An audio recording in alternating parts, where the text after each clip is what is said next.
In the heart of Nazi-occupied Prague, a Gestapo agent kicked down a door. He wasn't raiding a home. He was storming a house of God, specifically the attic of the Old New Synagogue, a place sealed to the public for centuries. His superiors had heard whispers, old-world legends of a secret weapon hidden in the shadows, a power that could turn the tide of war. The agent, a man of cold, hard logic, scoffed at the stories, but orders were orders. He ascended the rickety stairs, broke the ancient lock, and stepped into the dust-choked darkness. He was never seen alive again. When his men found him, he was dead on the floor. No wounds, no signs of a struggle, just a look of absolute, unadulterated terror frozen on his face. So what did he find in that attic? What ancient secret was so terrifying it could stop a Nazi's heart? The answer isn't a weapon of steel or gunpowder. It's a story of a protector made of clay. To understand what lay waiting in that darkness, we have to travel back over 300 years to the late 16th century. Prague is a jewel of the Holy Roman Empire, a city of alchemists, astronomers, and artists, all under the curious and unstable gaze of Emperor Rudolf II. But beneath this glittering surface of the Renaissance, there is a dark and festering wound, the Jewish ghetto. It wasn't a neighborhood, it was a prison. A walled-in, six-block labyrinth of winding alleys and cramped tenements, locked from the outside every single night. By law, the Jewish people were confined here, a society within a society, tolerated but never accepted. They were the emperor's financiers, his physicians, his scholars, and his scapegoats. Every famine, every plague, every misfortune that fell upon the city was laid at their feet. Fear was the air they breathed. The threat of violence hung over them like a permanent, suffocating shroud. And in the heart of this cauldron of fear lived a man who was a giant, both in stature and in intellect. Rabbi Loew ben Bezalel, known to his people as the Maharal of Prague. This was no simple village preacher. The Maharal was a towering figure of the age, a philosopher, a mathematician, a mystic who was said to converse with angels and nobles with equal ease. He was a personal friend of the great astronomer Tycho Brahe, and was even summoned to the castle for private audiences with the emperor himself. He was a voice of reason in an age of madness, a pillar of strength for a community on the edge of collapse. But even his influence, his wisdom, his connection to the most powerful man in the land, could not protect his people from the oldest and most vicious of lies. A lie whispered in taverns and screamed from pulpits. A lie that turned neighbors into monsters and painted targets on the backs of children. It was called the blood libel. This was the poison that seeped under the ghetto walls. The accusation was as insane as it was evil, that for the Jewish holiday of Passover, the community required the blood of a Christian child to mix into their unleavened bread. It was a complete and utter fabrication, a piece of medieval propaganda designed to incite hatred and justify murder. But in an era of superstition and ignorance, it was lethally effective. Imagine the terror. Every spring as Passover approached, a knot of dread would tighten in the stomach of every Jewish man, woman, and child in Prague. If a Christian child went missing, if they scraped their knee and ran home crying, if they simply wandered off while playing, the ghetto would be the first place the mob would look. Doors would be splintered, homes ransacked, innocents dragged into the street and beaten. The authorities would offer little protection. Often, they would lead the charge. The Maharal pleaded with the emperor. He debated with bishops. He wrote volumes of text debunking the lie with impeccable logic. But you cannot reason with hate. Hate is a fire that feeds on itself. And as another Easter season approached, the whispers grew louder, the glares on the street grew colder. The fire was about to rage. Rabbi Loew saw the storm coming. He had exhausted all earthly options. His logic was ignored. His pleas for mercy were dismissed. His people were cornered, defenseless, and facing annihilation. So he did the only thing he could. He turned his eyes from the world of men to the world of the divine. He prayed, he fasted, he locked himself away, poring over the ancient, mystical texts of the Kabbalah, the secret Jewish teachings that spoke of the very building blocks of creation. He was searching for an answer, a miracle, a weapon to protect the innocent. And then one night, in a state between sleep and wakefulness, the answer came. It arrived not as a voice but as a vision, a divine instruction, an alphabetical formula whispered from the heavens, searing itself into his mind. The message was clear, terrifying, and absolute. If man would not provide justice, then he must create a new kind of man to deliver it. He was being given the secret to one of the most forbidden and powerful rituals known to man, the creation of a golem. The word itself, golem, is ancient Hebrew for an unformed substance, a shapeless mass. In the book of Psalms, Adam is called a golem before God breathed a soul into his lungs. To create one was to walk in the footsteps of God himself, an act of unbelievable power and even greater hubris. It was a desperate last resort, a power not meant for mortal hands, but the Maharal's hands were forced. He awoke from his vision, the celestial formula burning in his memory. He knew what he had to do. He summoned two assistants, his son-in-law, a priest who represented the element of fire, and his greatest student, a Levite who represented the element of water. The rabbi himself, a descendant of the royal house of David, represented air. Together they would find the fourth element, earth. Under the cloak of a moonless night, the three men stole out of the sleeping ghetto. They moved like ghosts through the silent streets of Prague, their destination a secret, muddy bank on the shores of the Vltava River. They carried with them no tools, only torches and the terrible knowledge of what they were about to do. They performed a ritual of purification, chanting ancient psalms to sanctify the ground. Then, by the flickering torchlight, they began to work. Using the soft, wet clay of the riverbank, the Maharal began to sculpt. This was no crude statue. He was a master of anatomy and mysticism, and with every movement of his hands, he shaped the clay into the form of a man. A massive man over 7 feet tall with broad shoulders and powerful limbs. He molded the muscles, the sinews, the shape of a face with no expression. For hours they worked in silence, broken only by the lapping of the river and their whispered prayers. They were not merely crafting an idol, they were building a vessel. When the form was complete, a perfect, lifeless giant of mud lying on the riverbank, the ritual entered its final, most dangerous phase. The rabbi's son-in-law, representing fire, circled the clay figure 7 times, chanting a secret incantation. As he did, the clay began to glow, turning red-hot as if it were being fired in a kiln. Then came the student, representing water. He circled the golem 7 times in the opposite direction, and the glow subsided, replaced by steam as the figure cooled, its clay skin hardening into a substance like stone. Finally, it was the Maharal's turn. He circled the figure 7 times, and then knelt beside its head. He had crafted a small parchment, and on it, he had written the most sacred and secret name of God, the Shem. This was the key, the spark of divine energy that separated the living from the inert. With trembling hands, he opened the golem's clay mouth and placed the parchment inside. He leaned in close and spoke the final words of the divine formula, the words from his vision, breathing them into the clay vessel. For a moment there was nothing, just the silence of the night, the mud-caked giant, and the 3 terrified men. And then its fingers twitched. A deep groaning sound like the shifting of the earth itself came from its chest. The clay began to change color, from the dark gray of wet earth to the pale, flesh-like tone of a living man. Slowly, horribly, 2 eyes opened. They were not the eyes of a man. They were empty, devoid of soul or thought, like 2 pieces of burning coal. The creature, born of mud and magic, sat up. It was alive. A protector had been forged in the heart of the Prague night. But as Rabbi Loew and his assistants stared up at the silent, towering being they had created, a chilling question must have crossed their minds. Had they just saved their people? Or had they just unleashed a monster? That creature is the secret that was locked away. The secret the Nazi agent died to find. And its story was only just beginning.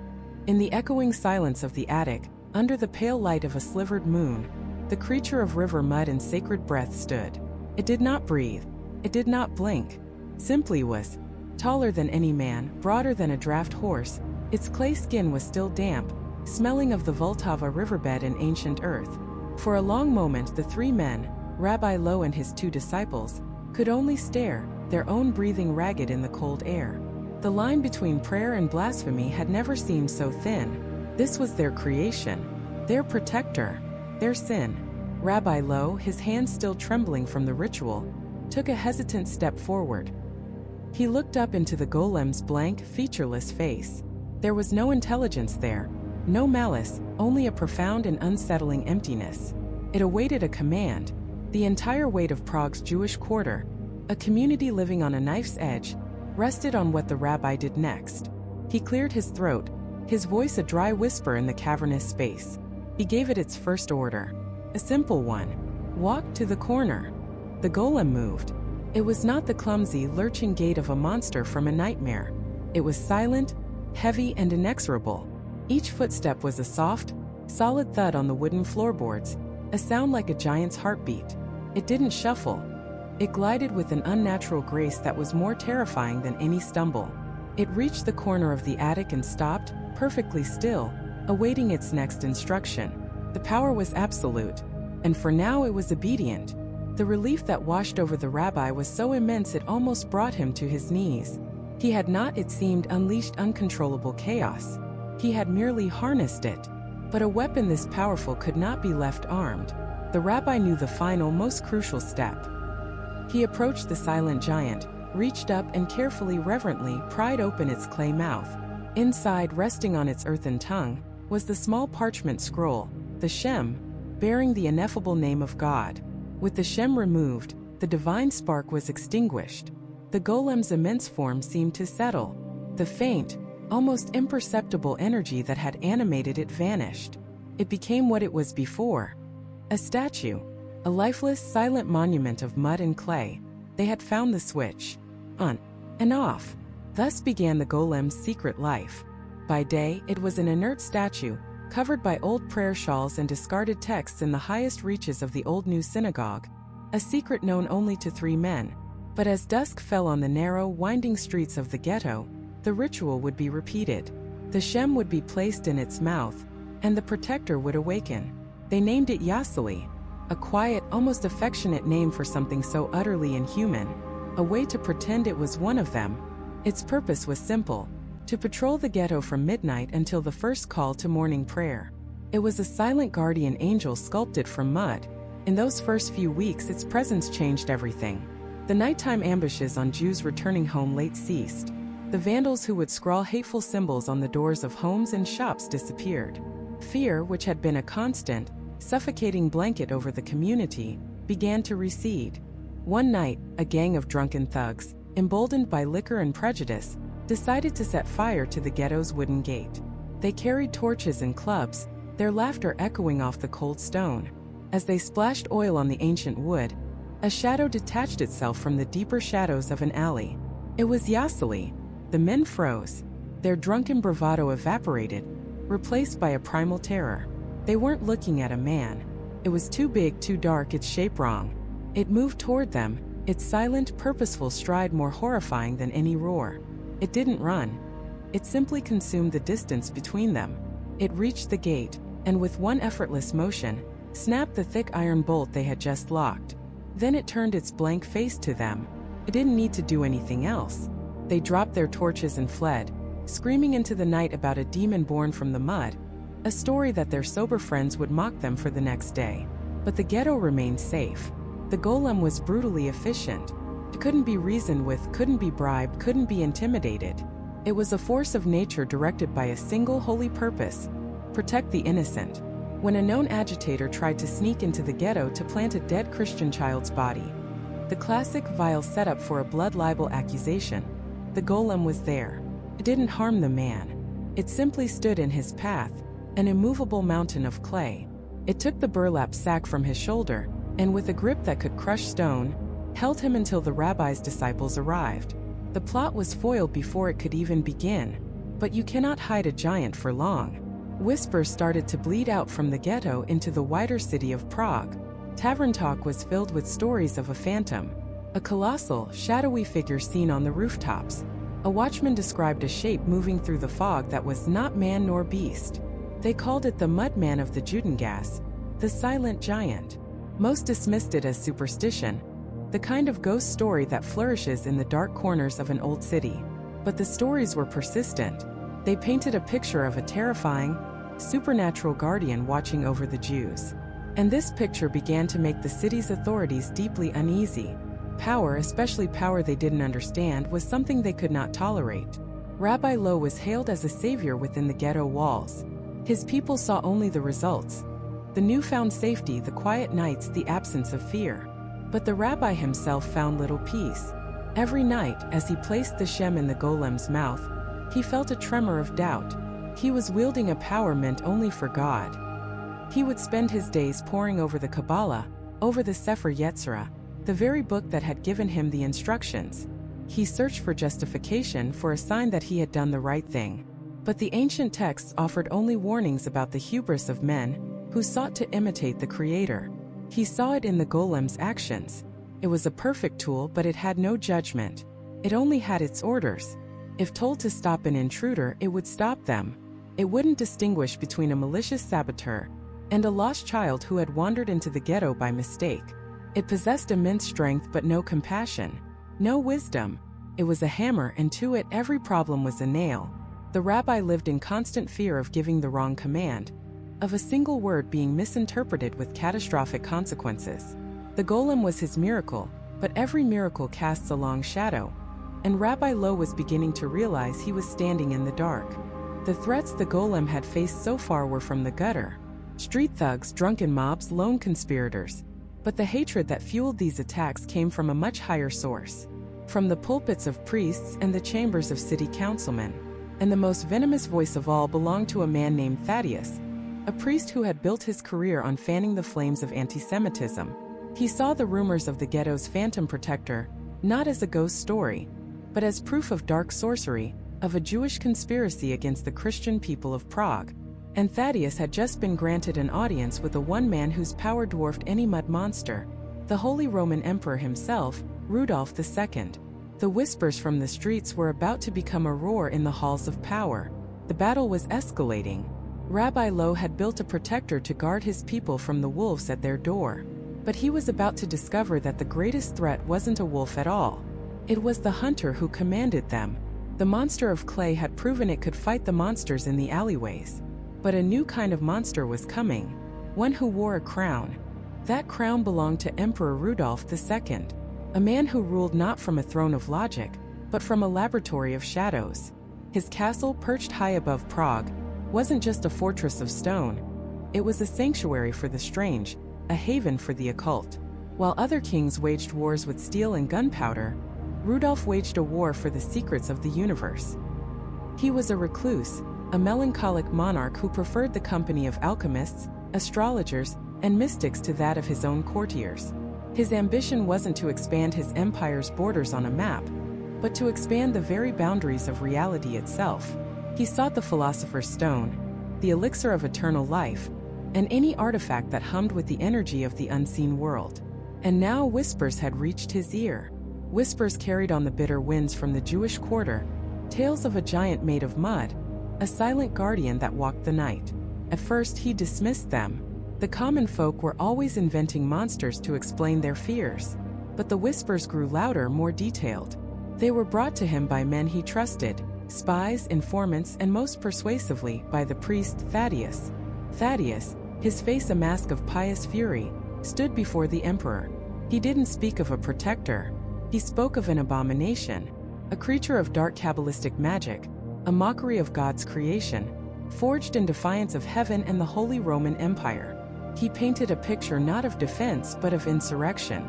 He claimed this golem was the vanguard of a shadow army, a threat to the throne itself. He twisted the ghetto's fear into a weapon, aiming it directly at the emperor's own paranoia. Rudolph listened, his eyes gleaming with a strange light. It was not fear that Thaddeus ignited in the emperor. It was desire, a creature born not of flesh, but of sacred words and clay from the Vltava River, a being animated by the secret names of God. This was not a monster to be destroyed. This was a prize to be captured. It was the ultimate alchemical achievement, life from non-life, a power that Rudolph had spent a fortune in gold and a lifetime in study trying to grasp. He saw the golem not as a threat to his power, but as the next and perhaps final key to unlocking it. The rabbi, he thought, had succeeded where his own court magicians had failed. And for that, the rabbi would have to pay. Not with his life perhaps, but with his secret. The pressure on the ghetto began to build, slowly at first, like the rising of a toxic tide. It wasn't an army at the gates. It was something more insidious. Royal decrees were issued imposing new taxes, new restrictions. Inspections became frequent and brutal. The city watch, once merely indifferent, now sneered with open hostility. Every shadow seemed to hold a spy, every conversation felt overheard. The air, thick with the smell of coal smoke and river damp, now carried the stench of pure, suffocating fear. The community looked to Rabbi Loew. They had seen Yassel the golem tear through thugs and scatter wolves. Surely he could face this new threat. They begged the rabbi to unleash the golem, to send him to the castle walls, to show the emperor the power they now commanded. But the rabbi knew the truth. Yassel was a shield, designed to protect the innocent from the lawless. He was not a sword to be wielded against a king. To send a creature of mud against the armies of the Holy Roman Emperor would not be an act of defiance. It would be an act of collective suicide. It would be the excuse Rudolph needed to wipe the ghetto from the map entirely, to burn their homes and salt the earth. Rabbi Loew was trapped. The very tool he had created for their salvation had now become the catalyst for their potential destruction. He spent his nights in prayer, poring over the ancient texts, searching for an answer that was not there. He would walk to the attic of the old new synagogue, where the golem stood motionless, a silent 7-foot-tall question mark carved from clay. He would look at the creature, this vessel of immense power, and see not a solution, but the terrifying weight of his own creation. He had played God, and now a king who wished to be a god had taken notice. The breaking point came on a cold gray morning. 2 imperial guards, their armor gleaming, their faces impassive, hammered on the door of the rabbi's home. They did not come with swords drawn. They came with a scroll, sealed with the emperor's own signet ring. It was not a declaration of war. It was an invitation, or rather a summons. Rabbi Judah Loew ben Bezalel was commanded to present himself at Prague Castle, alone. He was to meet with the emperor to discuss matters of spiritual and communal importance. The message was clear. This was not a negotiation. It was a test, a trap. The ghetto fell into a panicked silence. To refuse the summons was to declare rebellion. To accept was to walk willingly into the lion's den, to face the reclusive, unpredictable, and all-powerful monarch in his own mystical fortress. His advisors pleaded with him not to go. "It's an execution," they cried. "They will torture you for the golem's secrets." That night, Rabbi Loew stood before his community in the synagogue. The candlelight flickered across hundreds of terrified faces. He told them he had to go. He explained that true strength was not always found in the fist of a clay giant, but sometimes in the courage of a single man willing to speak truth to power. He spoke of faith, of resilience, of the long history of their people surviving impossible odds not through magic, but through wisdom and unity. Before he left, he made one last trip to the attic. He stood before the silent form of Yassel. He reached up and gently wiped the first letter from the sacred word on the golem's forehead. The light in its eyes faded. The faint hum of life ceased. The giant of clay became once more just clay. He was disarming himself. He was leaving his people without their guardian, their ultimate weapon. He was choosing to face the hunter not with a monster of his own, but with nothing more than his faith and his mind. As dawn broke over the city, Rabbi Loew, an old man with the weight of his entire world on his shoulders, walked out of the ghetto gates. He began the long, winding climb up the hill to Prague Castle, a place from which many who were summoned never returned. He was leaving his protector behind to face a man who collected secrets the way other kings collected jewels.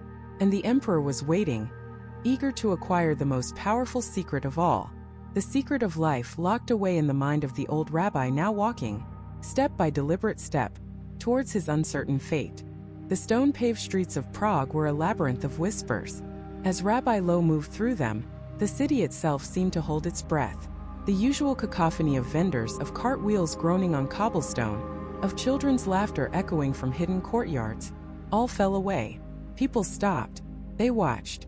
From the cramped, leaning houses of the Jewish quarter, faces peered through leaded glass windows, their expressions a mixture of fear and desperate hope.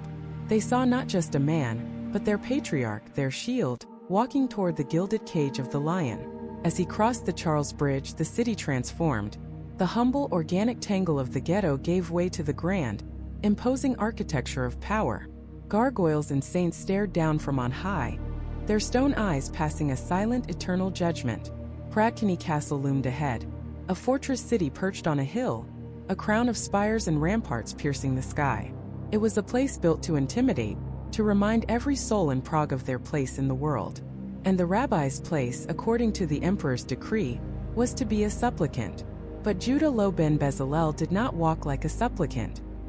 He walked with the quiet authority of a man who conversed not with kings, but with the King of Kings. His long beard, a river of silver, rested on his chest. His eyes, deep-set and ancient, missed nothing. The nervous glance of a royal guard, the flutter of a banner bearing the Habsburg eagle, the precise alignment of the stars barely visible in the twilight sky.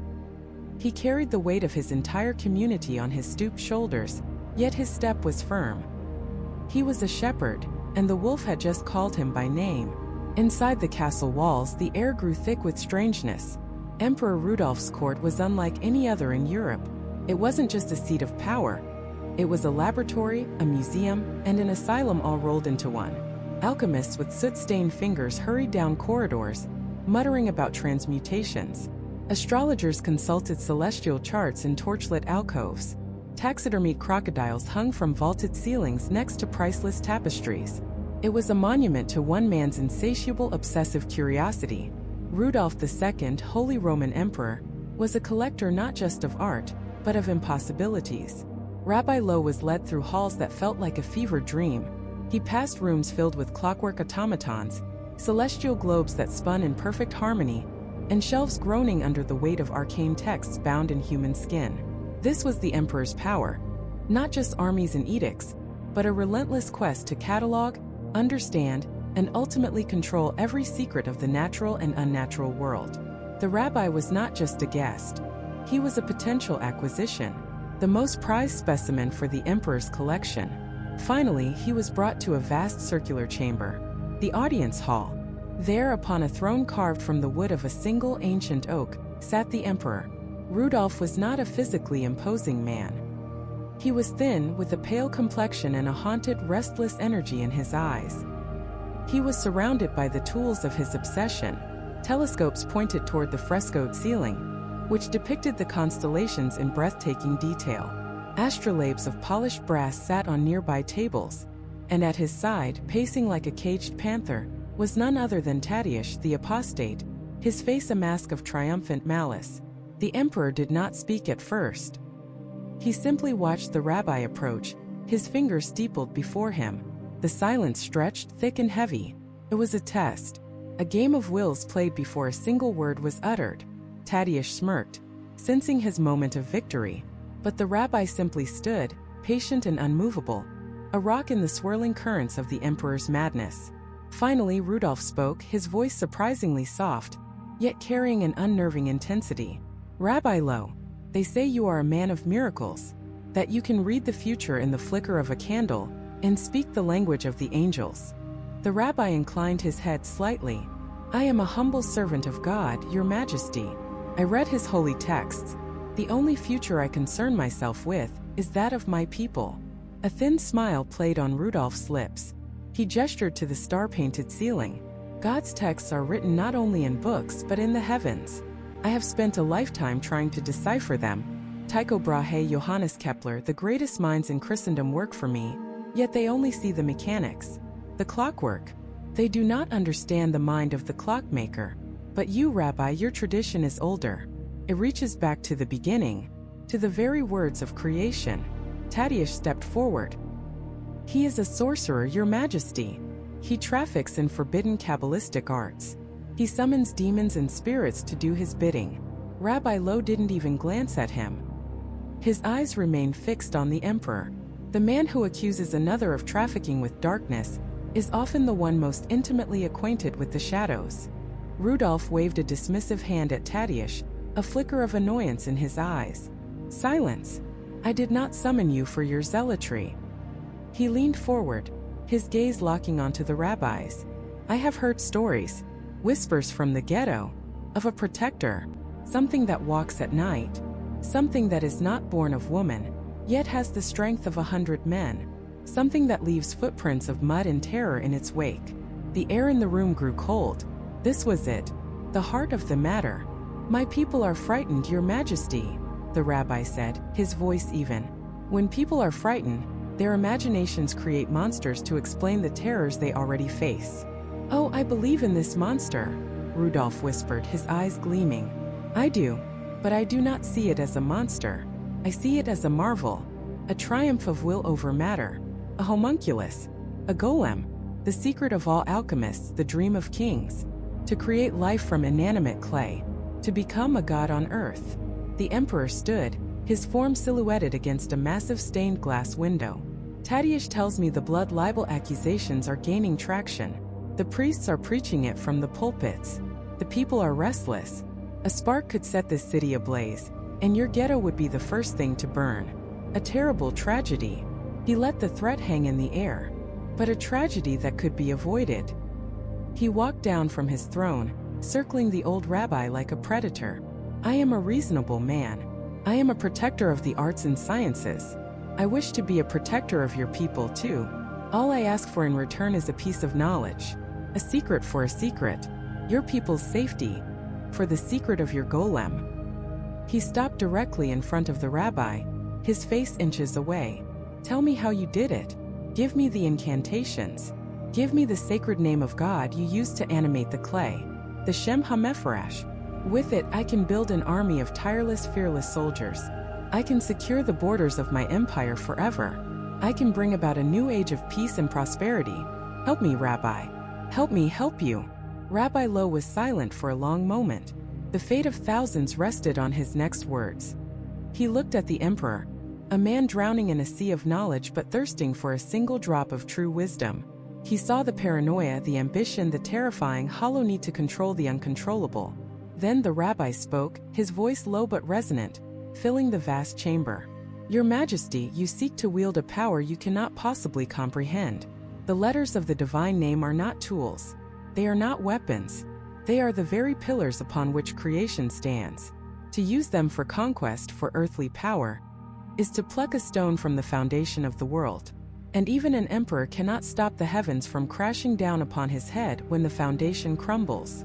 As he spoke the last word, a deep resonant tremor ran through the castle. It was not an earthquake. It was something else. The celestial globes in the room began to spin violently, unnaturally. The astrological charts on the walls curled and browned as if touched by a great heat. A thin, perfect crack suddenly appeared in the stained glass window, running right through the face of a painted king. Emperor Rudolph stumbled back, his face draining of all color. Tadeusz cried out in fear, shrinking into the shadows. The guards gripped their halberds, their eyes wide with terror, looking for an enemy they could not see. Rabbi Loew stood perfectly still amidst the chaos, a calm and silent eye in a storm of his own making. He had not moved a muscle. He had only spoken the truth, and in the court of a man who dealt in secrets and power, the truth, it seemed, was the most terrifying force of all. Emperor Rudolph II leaned forward, his rings glinting in the candlelight. The air in the throne room was thick, heavy with unspoken threats. He was a man who collected curiosities, automata, strange celestial charts, elixirs that promised eternal life. And now standing before him was a new curiosity, a Jewish rabbi who did not cower, who spoke of secret names and divine power as if they were tools in a craftsman's belt. The emperor's eyes, usually clouded with melancholy and suspicion, held a spark of keen intellectual hunger. He looked from the rabbi's unwavering gaze to the sputtering, hate-filled face of Thaddeus, and a slow, thin smile touched his lips. It was not a smile of warmth, but of calculation. He raised a single, languid finger, and the guards who had tensed at Thaddeus's outburst relaxed, their hands falling away from the hilts of their swords. The silence that followed was more damning than any shout. The emperor's silence was a verdict in itself.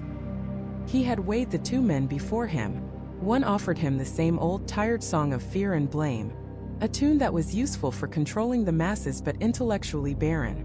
The other offered a glimpse into a world Rudolph desperately wished to understand, a world of power that wasn't forged in steel or bought with gold, but shaped from words and clay, a different kind of alchemy.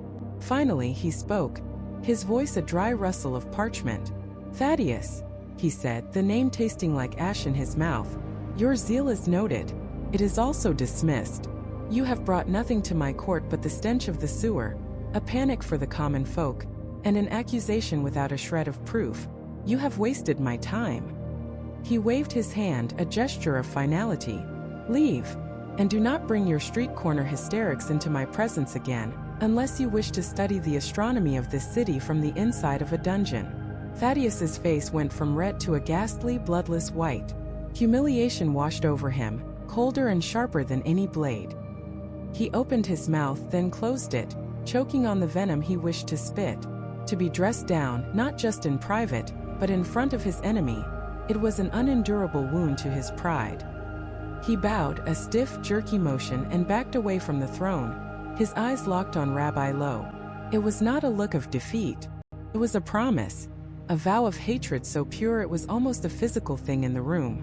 Then he was gone, swallowed by the shadows of the corridor, leaving behind a silence that vibrated with his rage. Rudolph turned his full attention back to the rabbi. "You," the emperor said, his voice now laced with a dangerous curiosity, "you speak of a truth written on the forehead of a man made from mud. An interesting fable." He leaned back, steepling his fingers. "I am a patron of the arts, Rabbi. All the arts, the visible and the invisible. Your community will be spared the inconvenience Thaddeus had planned. For now, I grant you my protection." He paused, letting the words hang in the air. "But my protection is not a gift. It is an investment. I will be watching your work with great interest. Do not give me a reason to regret my curiosity." He made another gesture, this one to the guards. "See the rabbi safely back to his quarter." It was not a pardon. It was a leash. Rabbi Loew understood this perfectly. He had won the battle, but the war had just escalated onto a new, more treacherous field. He had traded the overt threat of a mob for the subtle, suffocating interest of a king. He bowed his head, a gesture of respect, not submission, and turned to leave. As he walked through the echoing stone halls of Prague Castle, he could feel the emperor's gaze on his back, the analytical stare of a collector examining a prized, but potentially volatile, new acquisition. The journey back to the Jewish quarter was a strange one. The imperial guards flanking him were a clear sign to all who saw them. This man is under the emperor's watch.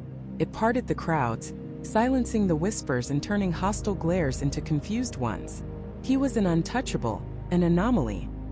He walked through the gates of the ghetto not as a returning hero, but as a man who had been to the sun and returned slightly burned, forever changed. The news of his success spread through the narrow streets like wildfire. A collective sigh of relief, a fragile joy, rippled through the community. They had been spared.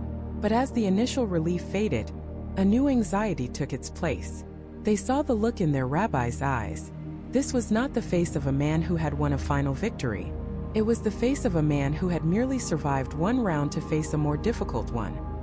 He had stared into the abyss, and the abyss had stared back with the curious, calculating eyes of an emperor. The ghetto was safe today, but they were now a piece in a game they couldn't comprehend. Pawns on the board of a monarch obsessed with the arcane.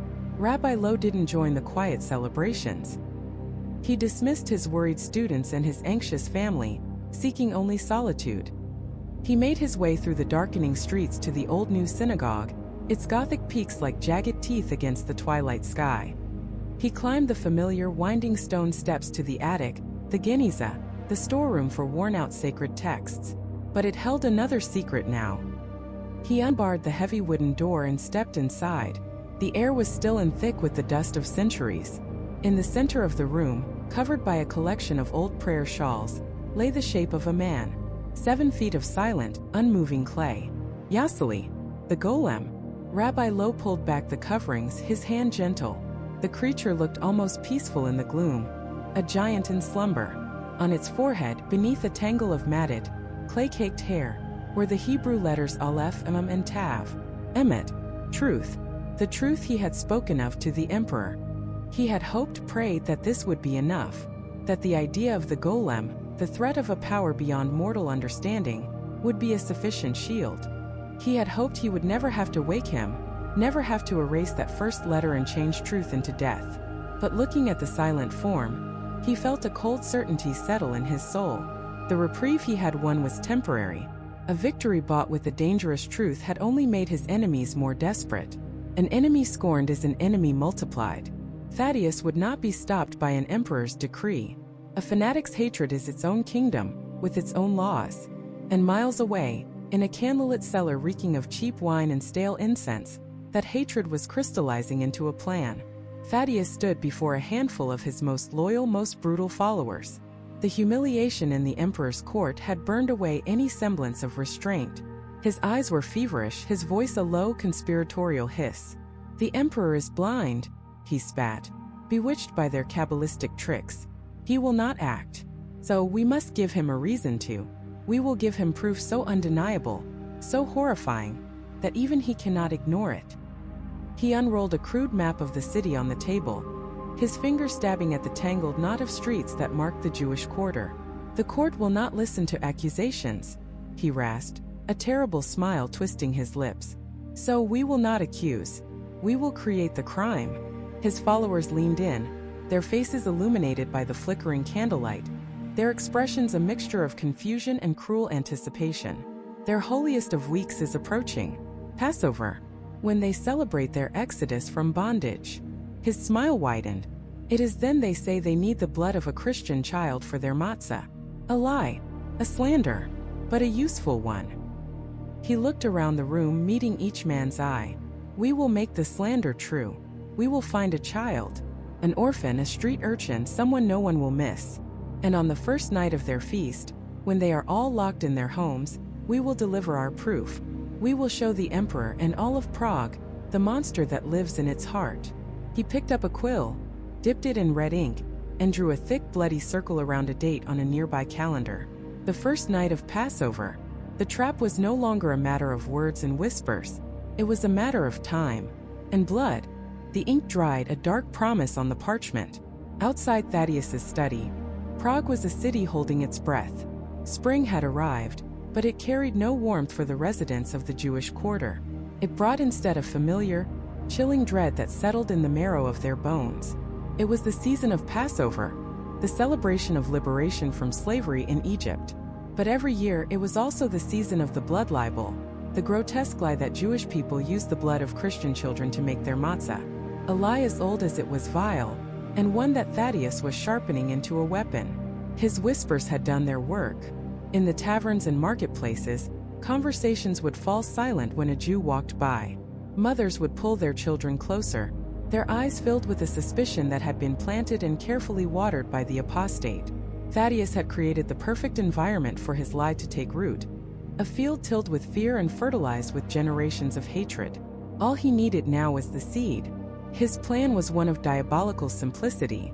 He wouldn't just accuse, he would provide proof. He spent the days leading up to Passover not in prayer, but in a ghoulish kind of reconnaissance. He haunted the poorest sections of the city, his eyes scanning the alleyways for the weak, the forgotten, the children no one would miss. He found his victim in a fever-ridden orphanage, a small pale boy whose coughs were growing weaker by the day. No family, no one to ask questions. Thaddeus paid the overworked caretaker a few silver coins for the privilege of taking the boy to a specialist physician in the countryside. The caretaker, eager to have one less mouth to feed and one less death on her conscience, readily agreed. The boy died that night, not from his fever, but from the cold, calculated cruelty of a man desperate to prove his worth to his new masters.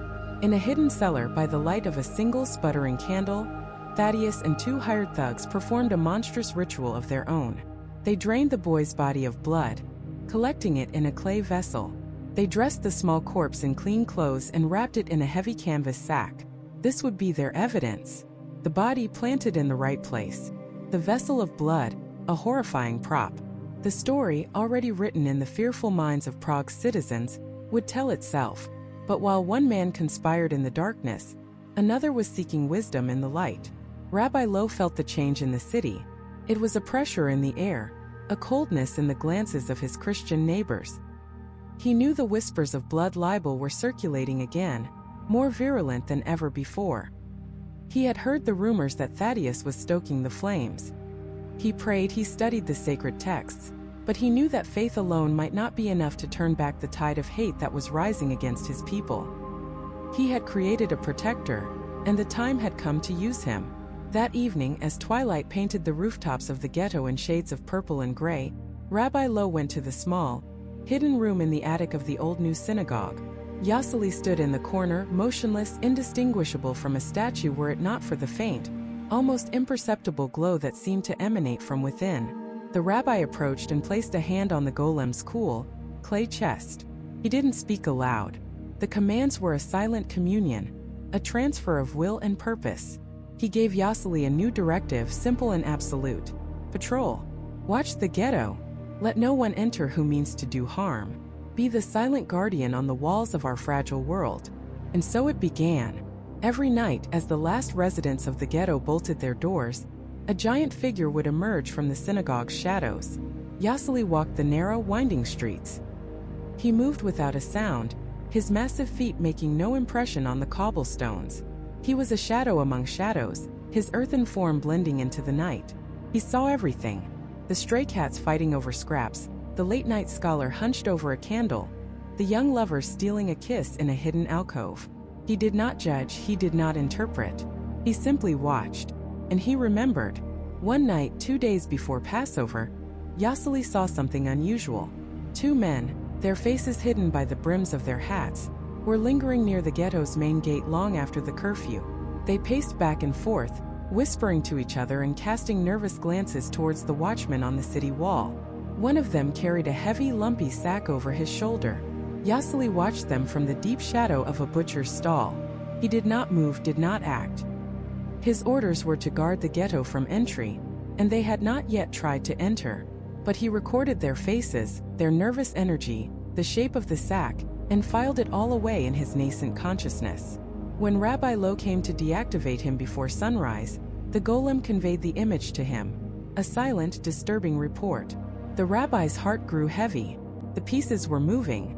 The threat was no longer a phantom. It had a face. The first night of Passover arrived. A holy night. Inside the homes of the ghetto, families gathered around tables laden with the symbolic foods of the Seder. They recited the ancient story of their ancestors' flight to freedom. Their voices a mixture of reverence and joy. They drank wine, they sang songs, they celebrated the endurance of their people. But beneath the celebration, the fear remained. Every unexpected noise from the street, every shout from the Christian quarter, made them flinch. They were celebrating freedom in a cage, and they knew the zookeeper was rattling the bars. This was the night Thaddeus had chosen. Under the cover of the new moon, he and his two thugs moved towards the ghetto. The city was quiet, the Christian population either asleep or in taverns. The Jewish quarter was alive with light and song, but its streets were empty. The perfect time to strike. They carried their grim burden, the canvas sack containing the small, cold body. Their target was the home of Moshe ben Avraham, the head of the Jewish Community Council, a man respected and loved. To frame him would be to decapitate the community, to sow chaos and despair. They reached the gate to the ghetto, a dark archway that felt like the mouth of a cave. The usual guards were not at their posts, having been bribed by Thaddeus to look the other way for a crucial hour. Thaddeus smiled. It was all going according to plan. He gestured for his men to move forward, to slip through the gate and dump their package on the rabbi's doorstep. One of the thugs took a step into the blackness of the archway and stopped. He tried to take another step, but it was as if he had walked into a wall of solid stone. He pushed, grunting with effort, but could not move forward. Thaddeus hissed at him. "What are you doing? Move!" The man stammered. "I can't. There's something here." From the deepest part of the shadow, a shape began to resolve itself. It wasn't that it stepped into the light. It was more like the darkness itself coalesced, taking on form and substance. It was huge, far taller than any man, broader than a draft horse. It had the shape of a man, but it was made of the earth, of river mud and clay, its surface cracked and dry. Two faint points of light burned where its eyes should be. It was Yasali, and he was blocking the way. For a moment there was only a stunned, terrified silence. Then one of the thugs, emboldened by wine and a lifetime of casual bigotry, drew a short sword. With a yell he lunged forward, thrusting the blade at the creature's chest. The sword struck the clay figure with a dull thud, and the steel blade shattered, the pieces clattering uselessly on the cobblestones. The golem did not even flinch. It raised one massive earthen arm. The movement was slow, deliberate, like a mountain shifting. It wasn't an attack. It was a simple, declarative statement. "You shall not pass." The second thug, panicked, dropped his side of the sack and swung a heavy club. The golem caught it in its hand, and with a slight squeeze, the thick oak handle splintered into 1,000 pieces. Thaddeus watched, his blood turning to ice. This was impossible. This was a monster from a children's story. A demon summoned from hell. His intricate plan, his path to power and acceptance, was being stopped by a creature of mud. The golem took a single step forward, the ground seeming to tremble. It reached for the two thugs, its huge hands closing around their chests. It did not crush them. It simply lifted them, kicking and screaming, and tossed them back out into the street as if they were dolls. Thaddeus dropped the sack. He didn't even think. He just turned and ran, his fine robes flapping behind him. He fled into the darkness, the sounds of his own panicked gasps filling his ears. His grand scheme had crumbled into dust, undone by the very people he sought to destroy. Back at the gate, Yasali stood perfectly still. At his feet lay the canvas sack, which had fallen open in the chaos. The pale, small face of a dead child stared up at the starless sky. The golem had stopped the plot. He had protected the ghetto. But in doing so, he had created a new, terrifying problem. A dead Christian boy now lay at the very entrance to the Jewish quarter, with the ghetto's monstrous guardian standing over the body. The trap had failed, but the bait was now theirs. And it was poisoned. The morning air in Prague was cold, but the silence was colder. A single piercing scream shattered it, followed by another, then a chorus of panicked shouts. Doors flew open. People spilled into the narrow street, their sleep-robbed eyes widening in collective horror.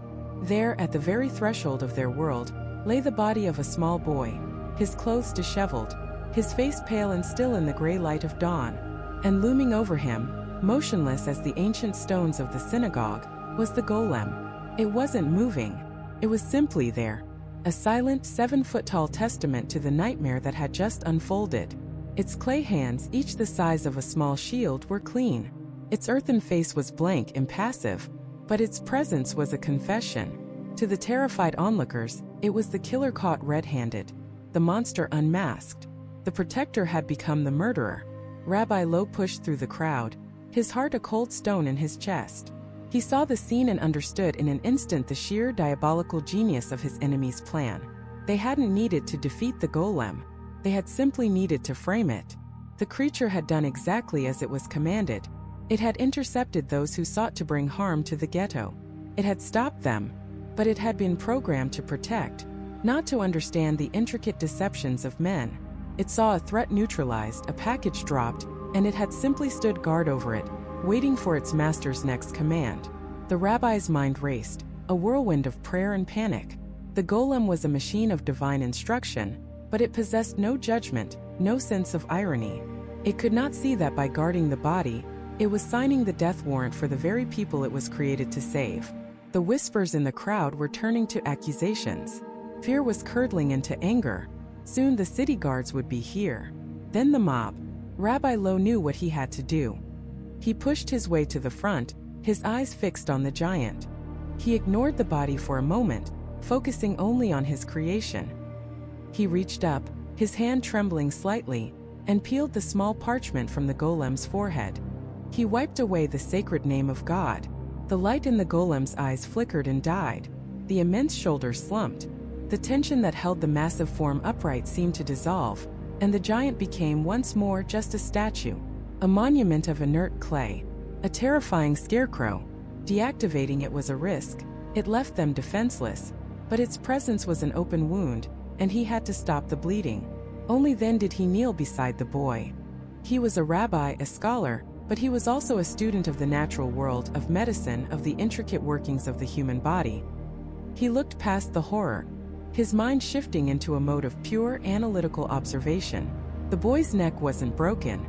There were no marks of a giant's grip on his small arms or torso. And then he saw it. Something a panicked crowd would never notice. A faint, almost imperceptible bluish tint to the boy's lips and fingernails. And more importantly, the way the blood had settled in the body. It had pooled along the boy's back, a dark marbling under the skin. But the boy was lying on his side. The blood told a story of a body that had lain flat on its back for hours after death, long before it was ever brought here and dumped at the ghetto's edge. This child hadn't been murdered by the golem. This child hadn't been murdered here at all. He had likely died from a sickness, a choking fit, or some other tragedy. His body had then been stolen, used as a prop in a hateful play. This was their only hope. A small, gruesome scientific fact against a tidal wave of superstition and rage. As if on cue, a new sound began to echo from the far side of the gate. It was the roar of a crowd. Thaddeus had been busy. He had gathered his followers, feeding them a story of a monstrous Jewish creature that had stolen and murdered a Christian child. They were coming, armed with torches and pitchforks, their minds poisoned with hate demanding justice. The ghetto elders rushed to Rabbi Loew. "We must hide the body," one urged. "They will tear us apart." "No," the rabbi said, his voice steady despite the thunder in his own ears. "If we hide it, we confess to the crime. If we do nothing, they will kill us for it. There is only one path." He stood up, his gaze turning toward the sound of the approaching mob. "I am going to the town hall. I will speak to the city council." It sounded like madness. Walking out of the ghetto now would be walking into his own grave. But Rabbi Loew's plan wasn't to face the mob. It was to go over their heads. He had to appeal to the one thing more powerful than a mob's fury, a ruler's fear of disorder. Emperor Rudolf prized Prague for its peace, for its reputation as a center of learning and alchemy. A full-blown pogrom, a sectarian riot in the heart of his capital, was the last thing he wanted. The city council knew this.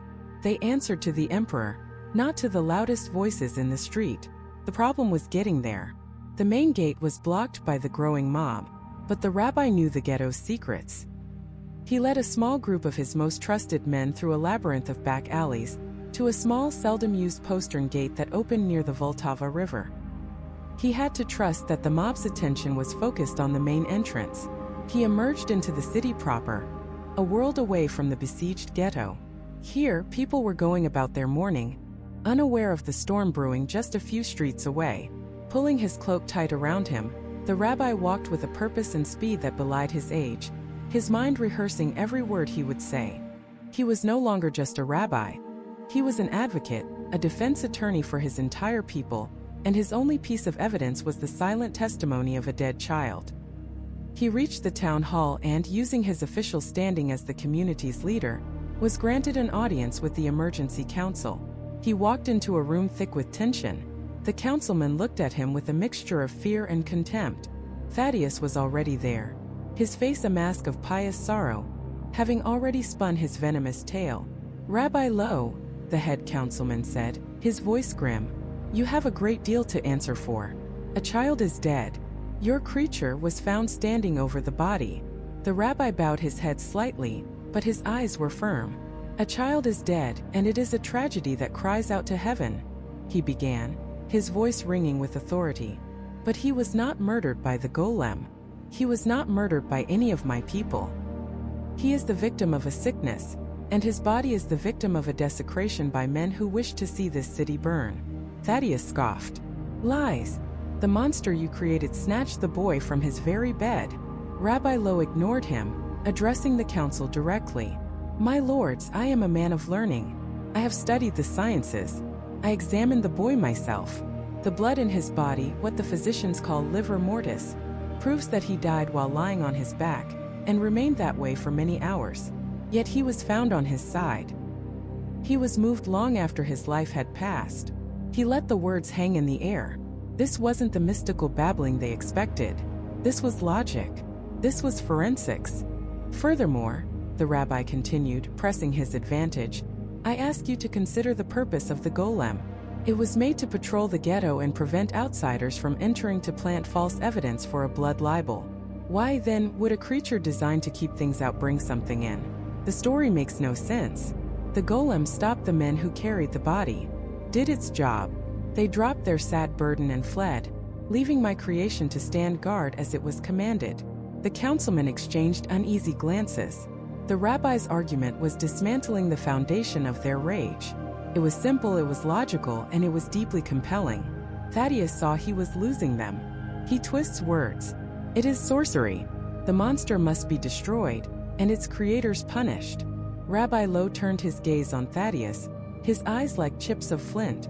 "There is a simple way to prove the truth," he said, his voice dropping, commanding the attention of the entire room. "Bring me the boy's father. Let the council ask him a simple question. Was his son a healthy child? Or had he been suffering from the choking sickness that has afflicted so many in the city's poorer quarters this past week?" The challenge was a masterstroke. It was a direct, verifiable question of fact. A hush fell over the chamber, broken only by the distant, rhythmic chanting of the mob outside. The council looked from the desperate priest to the calm, resolute rabbi. They had a choice: believe the simple, ugly story that would lead to fire and blood, or pursue the complicated truth that might prevent it. The head councilman finally spoke, his voice heavy. "We will send for the father."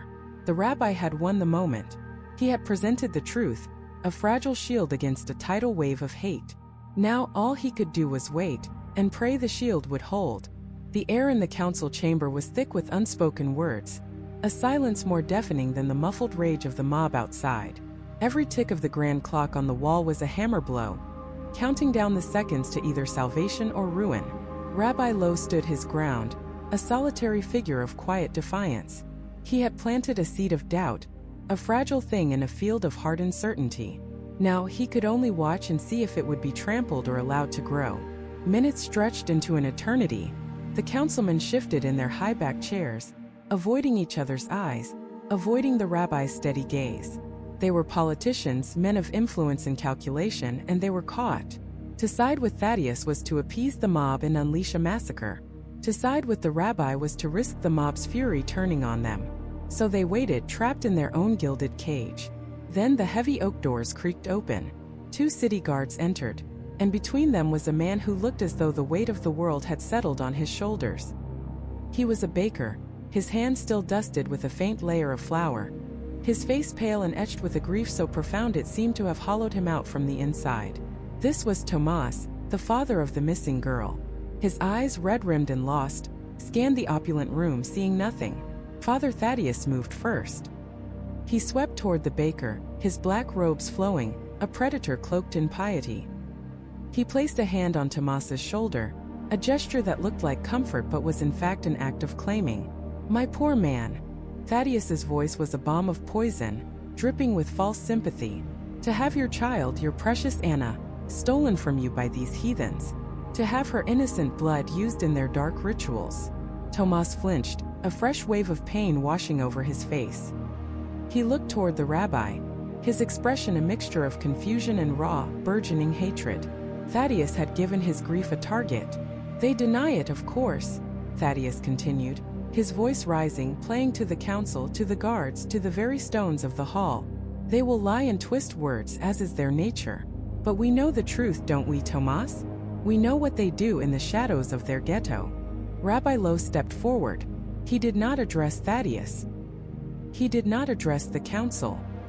He spoke only to the grieving father, his voice quiet, clear, and devoid of artifice. "Master Tomas," he began, his tone respectful, "I cannot imagine the torment you are enduring. As a father myself, the thought alone is a fire in the soul. I will not offer you empty condolences. I will offer you the only thing I have, the truth." Thaddeus scoffed. "The truth? From the lips of a sorcerer who commands a monster of mud." The rabbi ignored him. His eyes remained locked on Tomas. "They tell you we have taken your daughter. They tell you a story of impossible cruelty. I ask you, not as a judge but as a father, to help me understand. Help me find your Anna." He used her name, Anna, and for the first time, a flicker of something other than despair appeared in the baker's eyes. It was a recognition of shared humanity. "Help you?" Tomas stammered, his voice hoarse. You are the ones. Tell me about her," the rabbi said gently, cutting through the venom Thaddeus had injected. "What was she like?" Tomas was taken aback. This was not the argument he expected. He thought he would face denials, accusations, a battle of dogma. Instead, this man was asking about his little girl. She had hair the color of straw," he began, his voice cracking. "And a laugh that could make the birds sing. She loved sweet buns with poppy seeds." A tear traced a path through the flower on his cheek. "A beautiful memory," the rabbi affirmed, letting the father's love fill the space between them. "When did you see her last?" "Yesterday, after midday prayers. Tomas whispered. She asked for a penny to buy a ribbon from the market. I gave it to her. I told her to be back before the bells for Vespers. And what was she wearing? The rabbi pressed, his questions methodical, like a doctor searching for the source of a fever. Her blue dress, the one with the little white flowers my wife embroidered on the collar, and her scuffed leather shoes. Thaddeus could see the tide turning. This was not a trial of faith. It was becoming an investigation. What is the point of these questions? He boomed. We know who has the child. Search their synagogue. Search their cellars. The head councilman raised a hand. Let the rabbi speak, Thaddeus. The man deserves answers, not just accusations. A subtle shift had occurred. The seed of doubt was sprouting. The rabbi nodded his thanks to the councilman before turning back to Tomas. Did she say where she was going? Did she have friends she played with near the ghetto? Tomas shook his head. No, never. I told her to stay away from that quarter. Everyone knows. He trailed off, the ingrained prejudice faltering in the face of the rabbi's calm reason.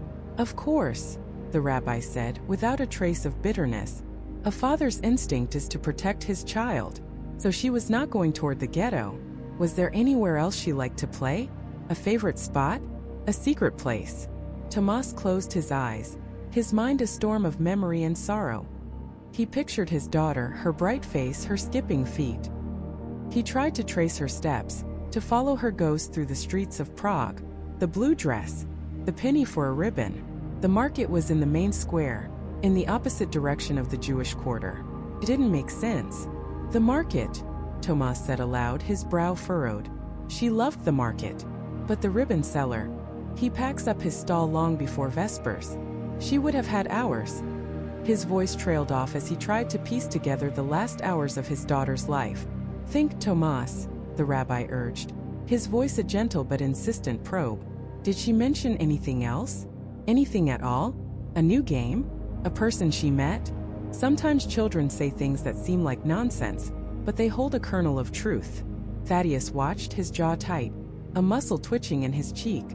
He had built a pyre of hatred, and now this rabbi was methodically, calmly dousing it with simple questions. Tomas's eyes shot open. The lost, hollow look was replaced by a spark of frantic recollection. It was a small thing, a fragment of a conversation he dismissed at the time. A child's fantasy. She said something else, he said, his voice barely a whisper, but it cut through the silence of the chamber like a blade. The day before. She was excited. She said she had a new friend. A friend? The rabbi asked. Who? She wouldn't say a name.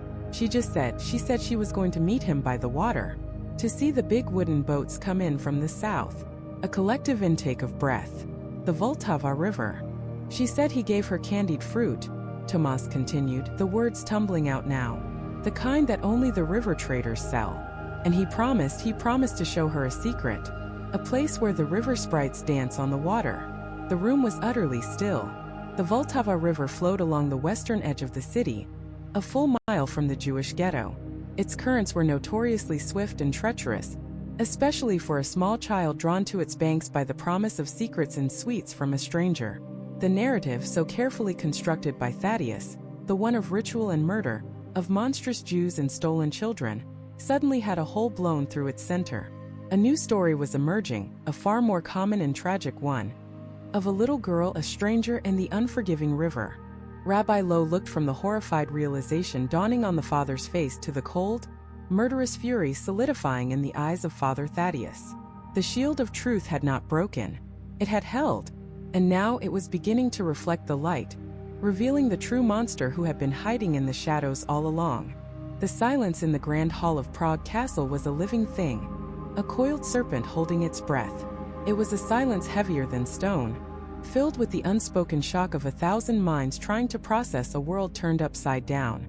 The butcher's words still hung in the air, a confession that had ripped the very fabric of their certainty. And in that silence, every eye was drawn to the source of that rip, to the man who had woven the lie, Father Thaddeus. His face, once a mask of pious sorrow, was now a canvas of pure, undiluted venom. The predator, stripped of its sheep's clothing, was finally revealed. He didn't crumble. He didn't confess. He ignited. A strangled roar erupted from his throat, A sound of such primal fury it made the guards flinch. "Lies!" he bellowed, his voice cannonading off the vaulted ceilings. "A torrent of damnable lies, purchased with Jewish gold." He jabbed a trembling, accusatory finger at the trembling butcher. "This man is a heretic, a weak-willed fool, his soul corrupted by the enemies of Christ. They have promised him silver to condemn an innocent man of God." He turned his burning gaze upon the crowd, his charisma a weapon he now wielded with desperate precision. He was a master of this stage, and he would not surrender it. Do you see? Do you see their cunning?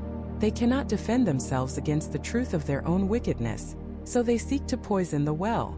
They seek to turn you against me, your shepherd, the one man who has dared to stand against the darkness that festers in your very midst. Some in the crowd wavered. The old fears, the deep-seated prejudices were a powerful current. It was easier to believe the familiar lie than the terrifying new truth. Murmurs began to swell, a tide of confusion and anger turning back towards Rabbi Loew. The emperor's face was a mask of conflict, his eyes darting between the priest and the rabbi, the fulcrum of a city's fate. But Rabbi Loew did not shrink from the renewed wave of hatred. He stood, his posture frail but his spirit a column of iron. He waited for the priest's tirade to subside, for his desperate breaths to be drawn, and in that small pocket of quiet the rabbi spoke. His voice was not loud, but it cut through the din with the clarity of a ringing bell. "Hate is a loud and blustering wind, your majesty," he said, his eyes fixed on the emperor. "It can howl and roar and kick up the dust to blind the eyes. But truth is a stone. Does not need to shout. It simply is." He took a slow step forward. "Father Thaddeus speaks of gold and corruption. Let us speak instead of what is real, what is tangible. He has painted a picture of a monstrous ritual, of a Christian child sacrificed on an unholy altar. He has used the specter of this horror to justify a crusade against my people." The rabbi's gaze then fell upon Thaddeus, and for the first time, there was not fear, but a profound and sorrowful pity in his eyes. But the father made a mistake. In his haste to weave his tapestry of lies, he left a thread hanging, a thread of truth that once pulled would unravel everything. He turned back to the emperor. "For weeks my people have lived in terror, barricaded in our homes, afraid to walk the streets. Yet one among us was not bound by fear. One among us could walk the darkest alleys unseen, unheard. A silent guardian created not for vengeance, but for protection, for truth." A ripple of understanding of dawning horror went through the crowd. They knew who he spoke of. The monster. The golem. "Yasali," the rabbi continued, his voice resonating with a strange power, was tasked with a simple command. "Find the source of this lie. Find the place where the blood was spilled." We searched the ghetto, every home, every cellar from top to bottom, praying we would find nothing. And we found nothing, because the crime was not committed there. Thaddeus laughed, a harsh barking sound. "A fantasy. You would have us believe your clay-cake demon is now a detective? This is an insult to the court, an insult to God." "It was no fantasy that led my guardian through the sleeping city," Rabbi Loew countered, his voice rising in intensity. "It was no fantasy that drew him, not to the cramped streets of the Jewish quarter, but to the hallowed grounds of St. Agnes's convent. It was no fantasy that led him to a small secluded sacristy, the one belonging to Father Thaddeus himself." The air was sucked from the room. Thaddeus's face went white.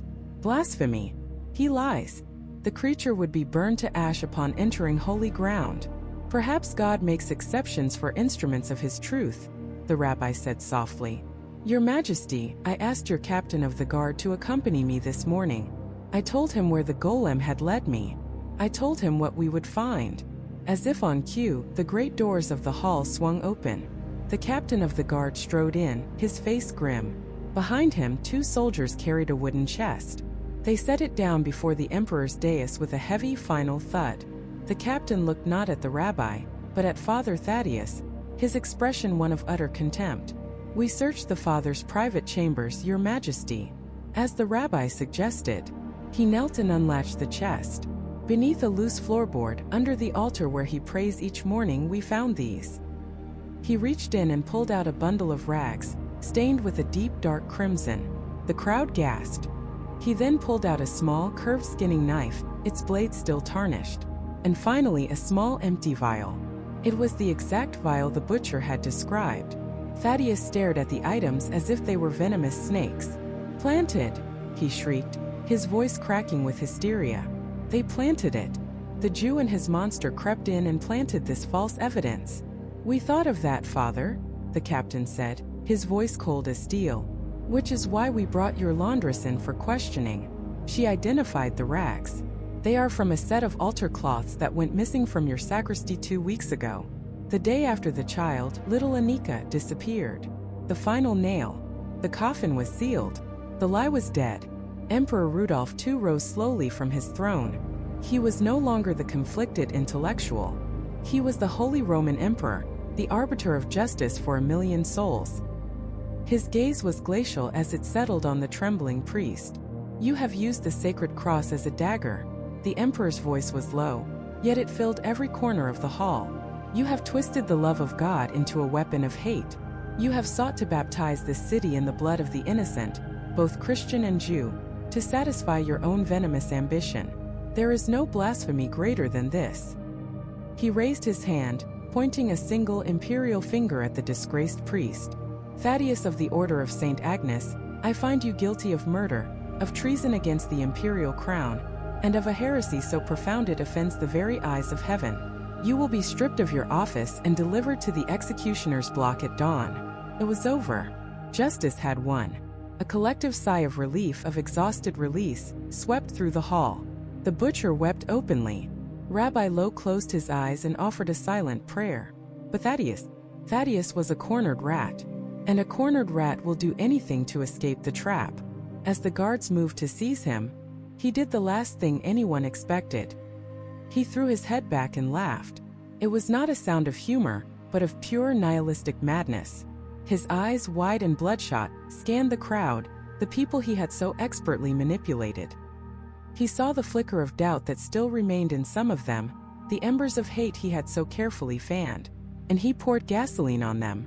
"Fools!" he screamed, his voice a raw, shredded thing. "You let a sorcerer and his demon trick you. The emperor is bewitched. The court is corrupted. They will protect the Christ killers. They will let them fester and grow until they have consumed all of Prague." He shoved a guard aside with surprising strength and leaped onto a small dais, raising his arms as if he were still on the pulpit. "Will you let this stand? Will you let the murderers of your children walk free, while a true servant of God is condemned? I say no. I say let God's own justice sweep through this city. If the emperor will not cleanse this land, we shall do it for him." He pointed a shaking, skeletal finger not at the rabbi, but out the high-arched windows, towards the spires and rooftops of the Jewish quarter. "Purge the unclean. Burn the ghetto to the ground. Let the Vltava river run red with the blood of the unbeliever. For God. For Prague. For glory." And the embers caught. The carefully constructed dam of civility and law, already weakened by weeks of fear, finally shattered.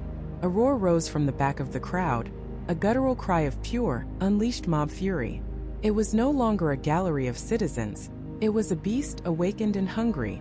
They surged forward, shoving past the stunned guards, their faces twisted into masks of rage. The emperor's orders were drowned out by the thunder of their own hate.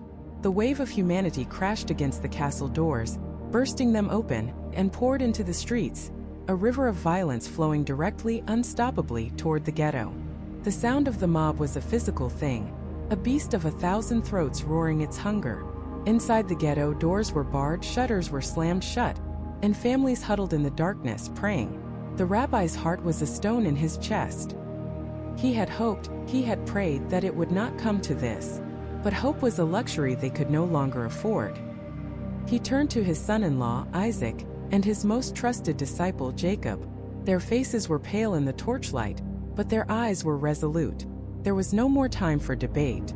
They moved with a speed born of terror, through the winding, narrow streets, towards the old new synagogue. The screams of the approaching mob echoed off the stone walls, a promise of the horrors to come. They entered the hallowed building, the air thick with the scent of old parchment and prayer. But they didn't stop in the main hall. They ascended a hidden, winding staircase, a path few had ever walked, leading to the one place in all of Prague that was forbidden. The attic. The geniza. a repository for sacred texts, too holy to be destroyed. Dust motes danced in the slivers of moonlight piercing the grime-caked windows. Piles of scrolls and books lay like sleeping dragons. And in the center of the room, under a shroud of linen, lay a shape, the shape of a man. Rabbi Loew pulled back the cloth. There he was. Yasali, the golem. Inert. Lifeless. Just a statue of dried river clay, cracked and gray. It seemed impossible that this lump of earth could be their salvation. But the rabbi's faith was stronger than his doubt. He looked at Isaac and Jacob. It was time. The ritual began. It was the reverse of the one they had performed to put him to sleep. They circled the clay figure, not 7 times counterclockwise but 7 times clockwise. Their voices, low and urgent, filled the dusty air, chanting the sacred, unutterable names of God, the very combinations of letters that were said to have been used to breathe life into Adam himself. It was a dangerous act, a brush with the divine that bordered on blasphemy. But the screams from the street below were growing closer, punctuated now by the splintering of wood and the shattering of glass. Finally, Rabbi Loew knelt. He leaned close to the golem's head, his own breath fogging in the cold air.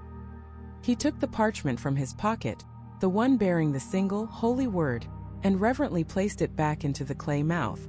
Then he whispered into the golem's ear, the command that had been passed down through whispered lore. Arise, Yasali. Arise and protect your people. For a moment nothing happened. The clay remained cold, the figure remained still. The rabbi's heart sank. Had it been a fable all along? Was this just a desperate old man, clinging to a children's story as his world burned? And then a flicker. A deep, red glow began to emanate from within the golem's chest.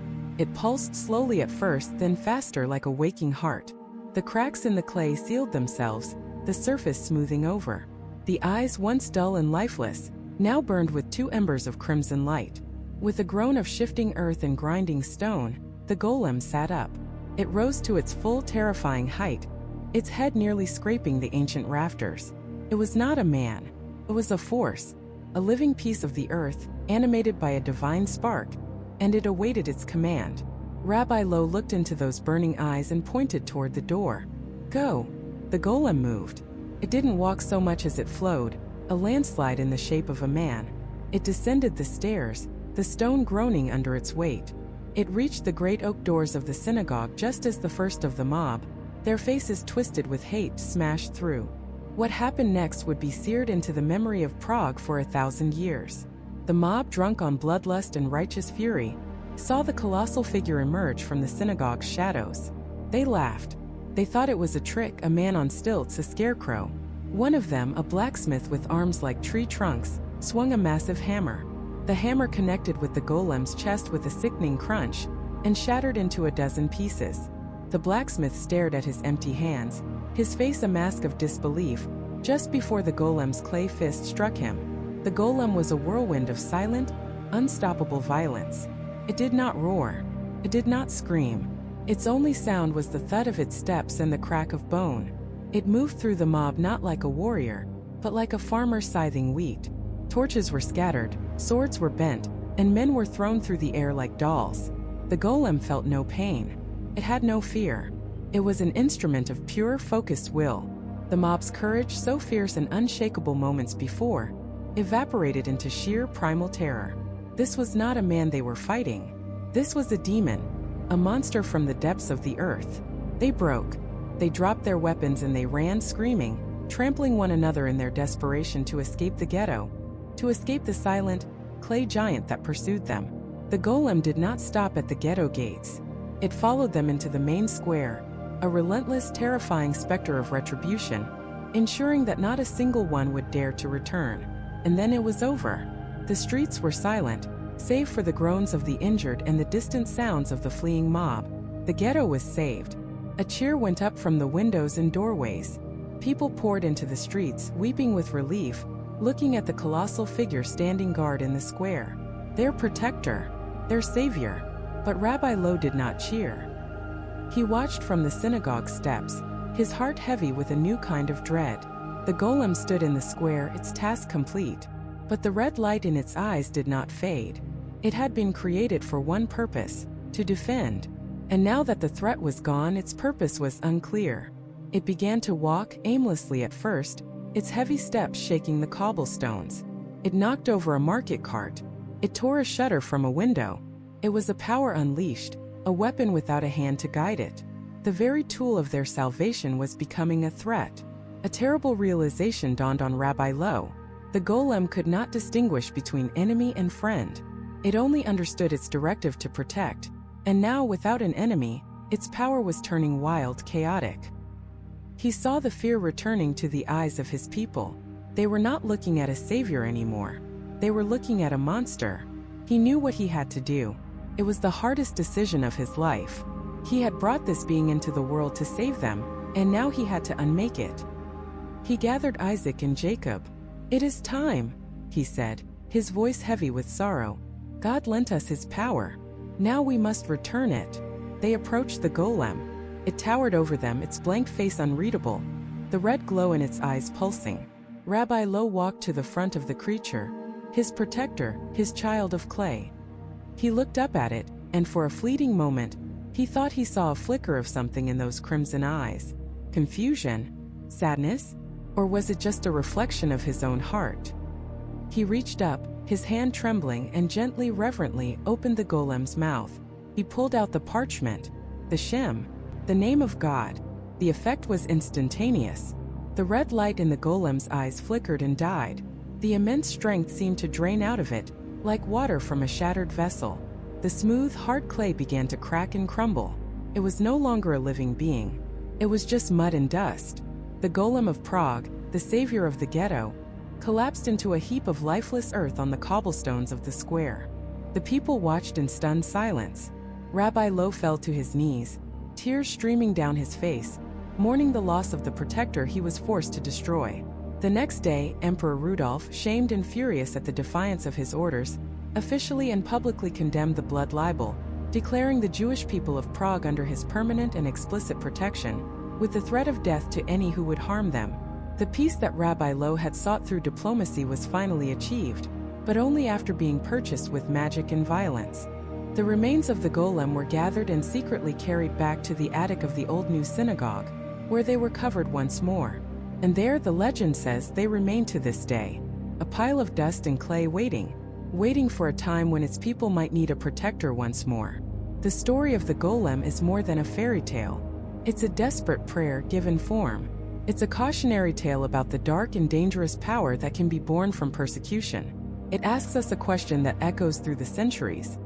When faced with annihilation, what monsters are we willing to create to survive? And can we control them once we have?